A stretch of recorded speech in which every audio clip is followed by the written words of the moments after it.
each other. And so the thing that I'm working with right now, I'm not necessarily investing in one particular coin or the other.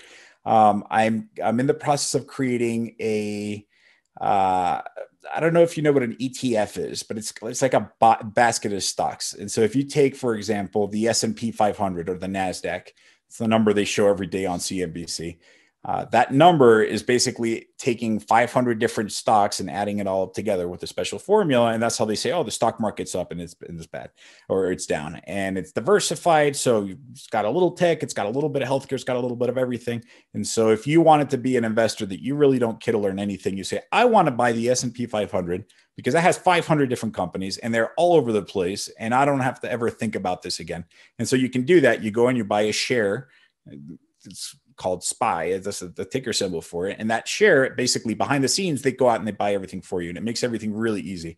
What I'm creating right now are these same products for real stocks in the crypto world. So this means if you want to buy, and I'm putting a community aspect of it. If you want to buy some gold because you think gold's going to go up, you're worried about inflation. You like Tesla because you like the cars, or you like Elon Musk. You like Samsung, right? Because you have the phone, but they're in Korea, mind you. They don't trade in the U.S. And you want some Bitcoin because people are talking about it. That also doesn't trade on the stock exchange. And you want to buy whatever, some other real estate, right? If you want to do all those things, it's like, how do I even start? I don't feel like learning these things. We're creating this coin, this type of coin, this token that goes out and buys all that stuff for you. And so you just buy this thing once. And if you're right about about what you wanted to do, then you make money or lose money or whatever. And it's kind of got a Wall Street Bets kind of feel to it. And it's called the WallStreetBets DApp. And so it involves all the coins. So I know that's probably not the answer you were looking for, but through the community, I'm going to let them tell me what to invest in. If the community says we want to Ethereum and Bitcoin and whatever Dogecoin, and I can't even name half the coins in there, and we want to buy Apple, then they can do that, package it together into this little stock that I can buy, and then I'll just buy that stock, and that's how I'll get involved.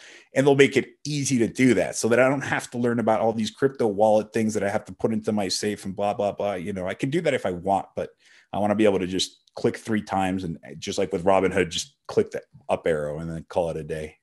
So this is like an ETF for everything, for stocks, for gold, for crypto. And it's using, look, it's undeniable that the crypto technology kicks ass. Like, it's cool, right?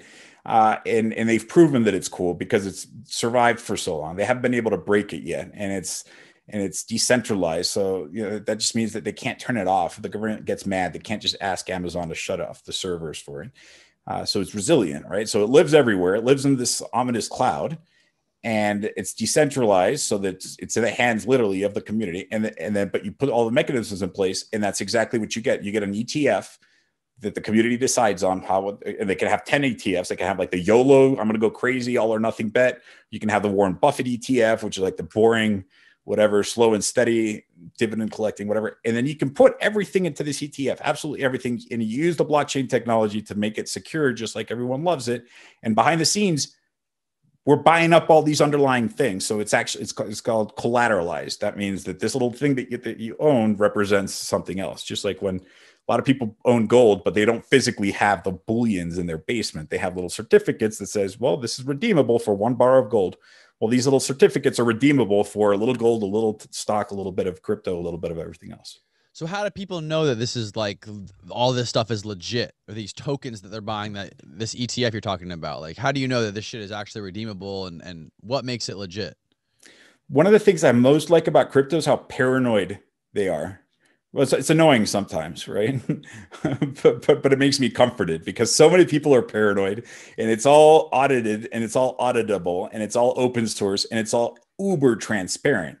It's even more transparent. Like, I don't know why I keep bringing up Robinhood, but when you buy the stocks on Robinhood, all these things happen behind the scene. It goes to the payment forward flow company, and that goes to the exchange, and that goes to the clearinghouse, and they have to put up the settlement dates and the collateral. Like, all these things happen after you click your little arrow, right? That are complicated. In the crypto world, it's all out there on the internet. You can see exactly where your coin is and then how that money, and you can trace the path all the way to the exchange and see that what you said is actually real. So it's a combination between trying to reach the layman's like myself, say, hey, just trust me. This is actually what happens, right? Because some people just don't have time.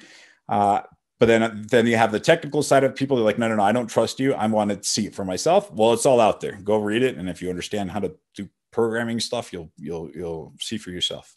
So is this available right now, or is this something that you're developing? We launched, so it's kind of two stages. The first thing that we do is we launch these tokens, and so people buy these tokens, and that happened last week. They can find it on wsbdap.com, and that's all the instructions. Once you buy the tokens, right, you're technically like a shareholder in this WallStreetBets organization or fund or whatever. And then we start creating these ETPs. And this summer, we're going to start launching the first rounds of these ETPs. The community is going to come together. They're going to basically upvote just the way they're going to harness the power of the community to say, okay, guys, what do you think if we put it all into Bitcoin? And that's it. We're not going to put anything else. Or if we're going to do some really sophisticated thing. And this is why I think I'm right. Then everyone kind of votes, and you vote with your shares, with these tokens that you're purchasing. So if I have 100 tokens, I have 100 votes. And then everyone collectively does it. The interesting thing about that is there's studies that have come out that have analyzed the subreddit WallStreetBets for their stock picks. And but this is like a graduate level study with math and graphs and all these things, 50 pages long. And they concluded that WallStreetBets is better at picking stocks than the general stock market, that they actually beat the market. They're an effective hedge fund or effective investment bank. And that's promising. And that makes sense because people collectively tend to be really smart. You have some dumb people that just follow. You have some really smart people with really good ideas. Those ideas get more visibility. And so if we take a big community and all these guys that are buying these tokens, they all create these, and you can create one ETF that's, like I said earlier, the YOLO, you can create the just crypto, you can create the whatever.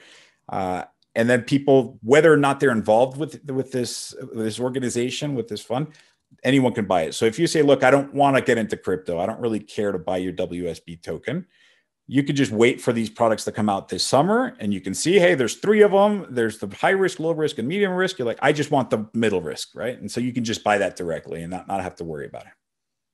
That's pretty fucking incredible, man. Yeah. So you started this, or are you just like advising them, or how involved are you in this? I came out as an advisor because I don't know anything about. I didn't even know this was possible, right? So people have been reaching out to me for years, wanting to do crypto stuff and also wanting to do ETF stuff on the stock exchange. Let's make a WallStreetBets ETF, and I've said no to all of them, and it's because they're uninteresting, and I don't really care very much for what they're going to contribute back to society. This one came across, and at first I said no. I straight up said no to them. I'm like, I don't do crypto stuff. They're like, no, hear me out. This is not your typical crypto.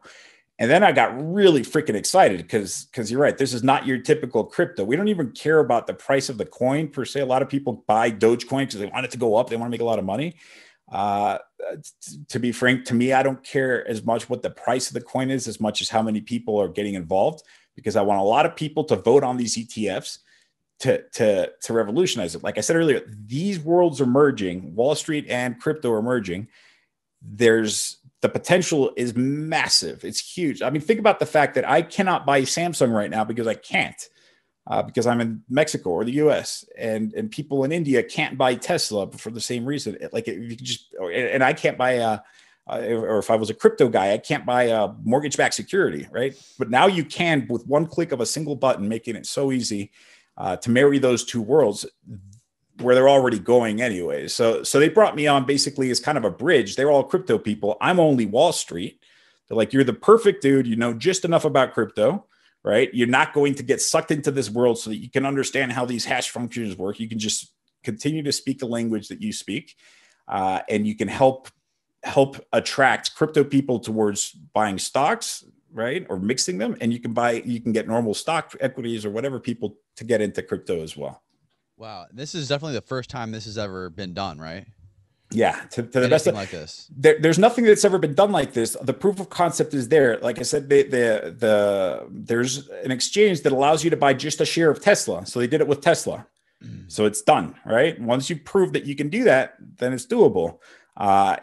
There are challenges that need to be overcome. You can't get right into these mortgage-backed securities. It takes, there's a set of steps that we need to get to before we get there. But right off the starting gate, we can start with crypto, and we can start with a lot of these stocks.